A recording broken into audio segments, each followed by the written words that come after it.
ഇപ്പം റീച്ചിന് വേണ്ടിയിട്ടേ ഇപ്പം സണ്ണി ലിയോണെ കാണിച്ചു തരാം, മിയ ഖലീഫിനെ കാണിച്ചു തരാം, അല്ലെങ്കിൽ ഡ്രസ് പറയണം, റീച്ചിന് വേണ്ടി എന്നുള്ളൊരു ടേം പറയണം. അത് മസ്റ്റ് ഒരു പോയിന്റാണ്, ഞാൻ പറയാതെ. ഇപ്പം റീച്ചിന് വേണ്ടി തന്നെയാണ്. കാരണം ഇങ്ങനത്തെ സാധനങ്ങൾ ഇടുമ്പോൾ ആൾക്കാർ കാണും, കുറച്ചുകൂടി റീച്ച് ആവും.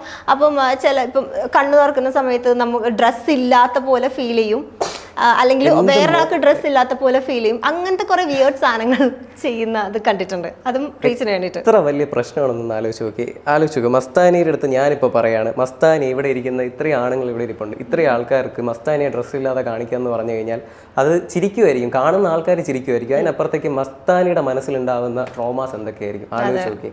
എത്രത്തോളം വലിയൊരു സീരിയസ്നെസ് ഉള്ള ഇഷ്യൂ എന്ന് ആലോചിച്ച് നോക്കി. വെറുതെ ബീച്ചിലും ചെന്നിട്ട് ഇവർ ഇത് ഒരു ബന്ധമില്ലാതെ കുറേ പെൺകുട്ടികൾ, കൊച്ചു പെൺകുട്ടികൾ കാണും, വലിയൊരു കാണും, എല്ലാവരും മുമ്പിൽ ചെന്നിട്ട് ഇവന്മാർ പറയാണ്. ഞാൻ ഇവന്മാരെന്ന് തന്നെ പറയും ഇങ്ങനെ ചെയ്യുന്ന ആൾക്കാരോട്.